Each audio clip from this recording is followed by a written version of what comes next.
Mercer University professor wins a Georgia Humanities grant for the second time to fund a 7-year research project on African American history in coastal Georgia.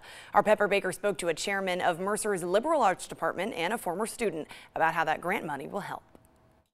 Dr. Melanie Pavich is an associate professor of interdisciplinary studies and history at Mercer's Penfield College. And in her class, students dive into coastal Georgia's rich African American history that still exists on St. Simon's Island. African Americans played just as much of a key role in establishing this country as anybody. That's why Vanessa Braswell jumped at the opportunity to learn about African American history on St. Simon's Island. Went down and interviewed different people that were the descendants of the slaves that actually lived on the island.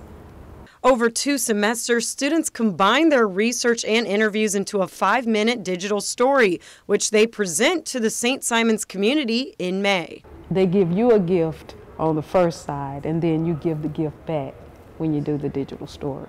Dr. Pavich wasn't available for an interview, but her associate, Dr. Fred Bongiovanni, says the $2,000 grant allows the students to expand their research. The grant allows us to begin to explore other opportunities for research beyond St. Simon's. Bongiovanni says one of the men Braswell interviewed particularly struck him.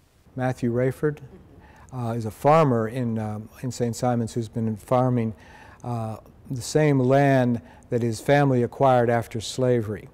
Braswell says that's why this project is so important.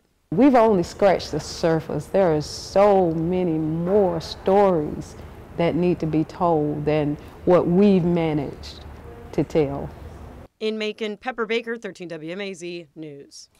The research began in 2012. Braswell jumped on board in 2014, and even after graduating from Mercer in 2017, she says she's returned twice to help Dr. Pavich and her students with their research on St. Simon's Island.